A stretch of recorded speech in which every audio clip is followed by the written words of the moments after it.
What is going on, squad? Welcome back to another video. We are back here at Route 1 Fitness. Say hi, Danny. Hi, Danny. Hi, Danny. Hi, Danny.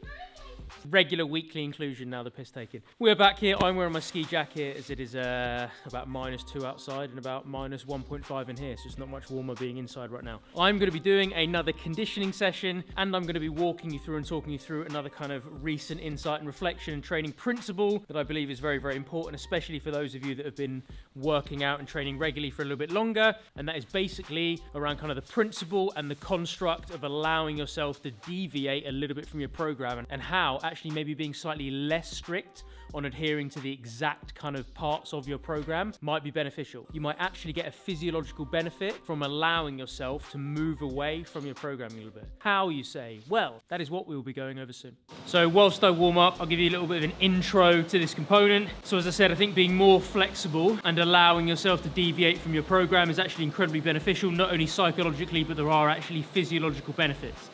And you might think, well, like the physiological benefit of kind of adding a little bit of variety, that might be your first guess. That is kind of it. Basically, our brain and our body responds so flipping well to novelty, to newness. So instead of staying completely strict on the program and having the same 4, 5, 6 day week split for 12 weeks, especially if you're fairly new and new to training generally, you're going to respond so well to trying a new exercise, and your central nervous system is going to drive an adaptation so much more if it's trying to kind of set a new like movement pattern on your flipping body speed dial, that allowing yourself to change around rep schemes and new exercises and kind of new training methodologies more frequently is going to be so flipping beneficial. And for me, being kind of in my mid-30s now, I still say that 34.5 is early 30s, but I think Danny might disagree with that. The way that I look at this stuff now has definitely changed. And I'm a lot more willing to allow a bit of flexibility and kind of deviation of program in there than before, not only for the physiological kind of benefits and physiological adaptations being driven home more, but just because I think that strictly adhering to a particular program is only really relevant when what you're trying to do is super, super, super flipping specific. And it may well be if you're, you know, doing high rocks as an example, something me and Danny were just talking about off air a minute ago, then obviously that is a particular set kind of structure. You'll need a level of specificity in that. But if you're someone who enjoys a bit of kind of general recreational bodybuilding, perform well, feel nice and mobile and limber, then the number of different things that you can do to throw into your training program is actually huge. And it makes sense for me, considering we respond better to novel stimulus anyway, to kind of mix things up, you know, especially for anyone who's been training for over 10 years. Good to throw some new things in there and see how we get on. And the reason I'm kind of driving home this message now is I'm doing another conditioning session. I'm aware that my last few training vlogs, well, probably more than that, pretty much all my training stuff over the last few months, they've been kind of focused on the education of a particular scientific training principle or methodology, but it's always kind of changing. And I like to have a rough structure, but I allow myself to deviate from that a little bit more, especially when it comes to the conditioning side of things. Because the conditioning sessions, for me, the primary focus, as well as making sure that I get a metabolic benefit and I stay fairly lean and I have a good enough kind of basic engine that I can kind of turn my hand to anything. One of the primary objectives in the flipping life of a busy person in their early 30s is basically to be able to park my mind for an hour or two and graft with something that's kind of new and fun and feels a little bit grueling, but in kind of a fun, playful and kind of creatively self-expressive way, as opposed to something that has to be done on a certain number of reps or pushing the boundaries of a certain thing. I'm not chasing a hyper-specific objective for my conditioning, so therefore the conditioning sessions that I do are often when I bring the camera and kind of do a vlog for you guys, because it's a really, really good kind of paradigm and environment to communicate this particular principle. And today, as with a lot of other days that I do a conditioning session, I basically write the conditioning session either just before, like a couple of hours before, or that morning. And I used to think that that was a really kind of radically mental, unorganized way to do things, but I'm kind of changing my mind now, and I'm starting to think that that might actually be okay. So, and I will explain why shortly. But for now, a few stretches, a little bit of rolling out, and then we'll get cracking.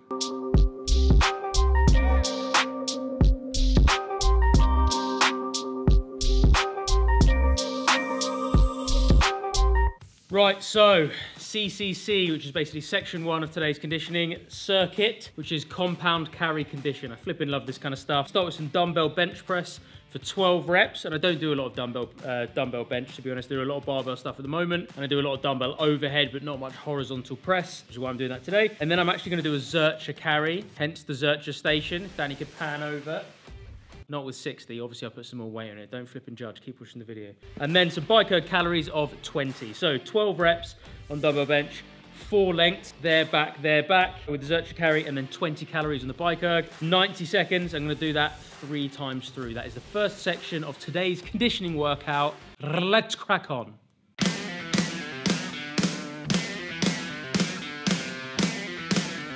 Round 1, let's go.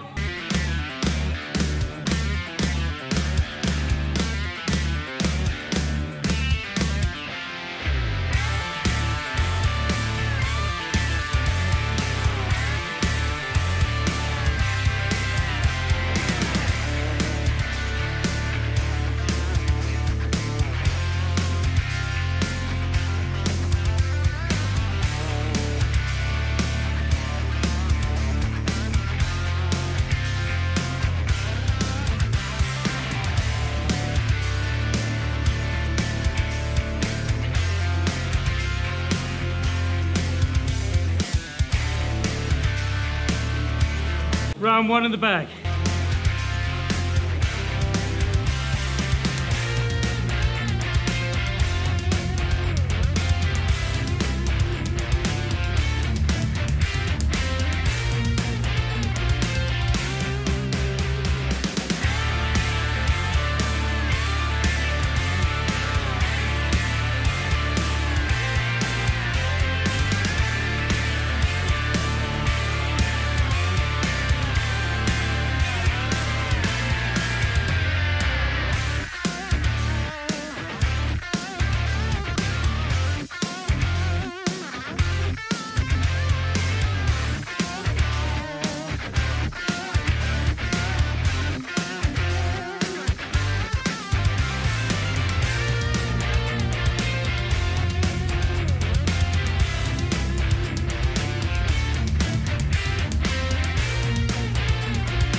When your direction or your specific objective isn't extremely specific, preference and enjoyment basically become the biggest priority. Focus on what you want to do. 80% adherence to a general protocol is good enough, but allow yourself a little bit of wiggle room to mix things up, try new things and see what you enjoy, because enjoyment is the biggest dictating factor of application of effort, and application of effort is the biggest dictator of success. So if you're doing push-pull legs or upper-lower conditioning or whatever, which is my current split, and that's generally what works for you and you're enjoying that at the moment, if you then decide to do full body splits for 2 weeks, you are not gonna lose any of the gains you made from the current block you're in. The difference in stimulus you're gonna get is gonna be so flipping small, it's literally gonna make no difference to your performance, your health, or your physique. And considering we get such an amazing physiological and psychological response from novelty, from novel stimulus and newness, we might as well enjoy this principle. It's a flipping green light to go and try new things, not having to worry that you're gonna lose any of your gains. That was the first session of my conditioning session done. That wasn't too bad, actually. The Zercher carries were definitely a little bit spicier than I thought. You just haven't really breathed. You can't really breathe properly and deeply in that movement because you're effectively being crushed and you'd lose stability even if you tried. So that was definitely the hardest bit for me. Okay, so a cheeky little functional strongman hybrid-esque CrossFit fitness thingy, EMOM style, for conditioning. And what I'll just rub the number off. So basically we're gonna start with some front foot elevated sandbag lunges that we have here. So basically I'm not gonna allow myself to hold it with my shoulder, hold it in front, and that is 16. You can't see it because I've already smudged it, but it's 16. And then we're gonna do some quadruped row, which is basically kind of down on all fours, keep it clean. Knees slightly off the ground, so it's basically a weird kind of quadruped plank. And then from there, making sure that your body moves as little as possible. So we don't want to have a kind of massive kind of shift or tilt in kind of hip or body position when we transfer weight off of one hand. 16 of those, so 8 each side, 2 lengths of sled pull. We've got 80 on there at the moment, might put a little bit more on. 16 reps of Philly press. So again, holding both, but alternating. And then 14 GHD sit-ups. And we're gonna go back and we are going to do 3 or 4 rounds. I don't know, I haven't committed yet, I'm scared. So we'll see how we get on with 3 rounds, and then if form is starting to break down, / I'm feeling like a little bitch, then I'll stop. But for now, let's crack on.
There we go, guys. Section DOS of the session done. That leading one was good, actually. I was a little bit flipping frightened before I kind of went into that. I was like, oh my God, am I safe?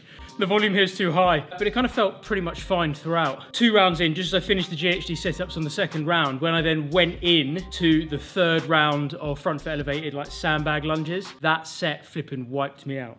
I think it just gassed me. Again, you can't really breathe. That's why I kind of like doing anything where you're holding it in front of you. It really helps you develop your composure in times of panic, because breathing is not a particularly easy thing when you've got anything above 40 kilos basically sitting on the bottom of your rib cage, preventing your lungs from properly expanding. But overall, it was good. The quadruped row actually was a hell of a lot harder than I thought. 25 on each hand, so it might have been a little bit heavy, but I did find my position was moving. I had to kind of keep rearranging my feet. I've done renegade row a couple of times. That might actually be the first time I've ever done quadruped row.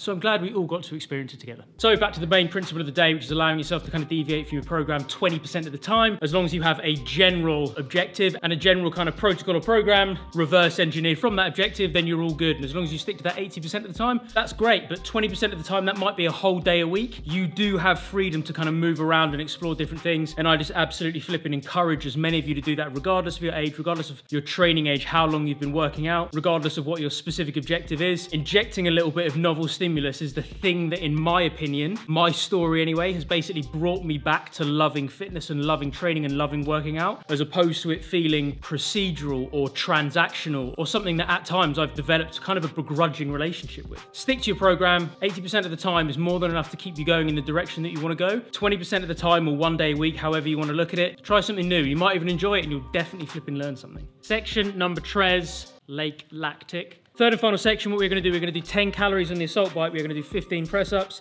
We're gonna do 15 American kettlebell swings. That's an American kettlebell swing, just in case anyone was wondering.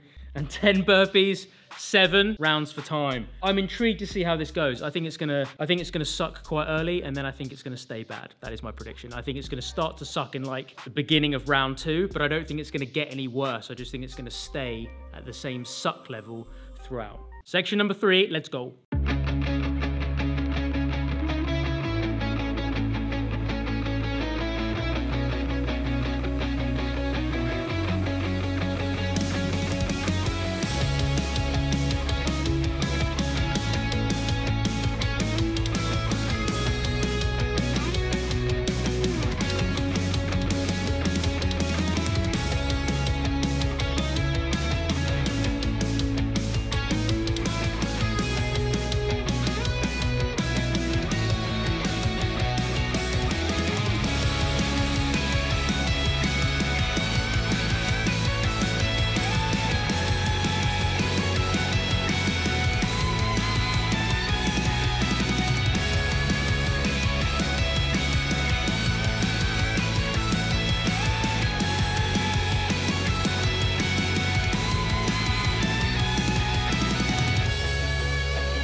That was brutal.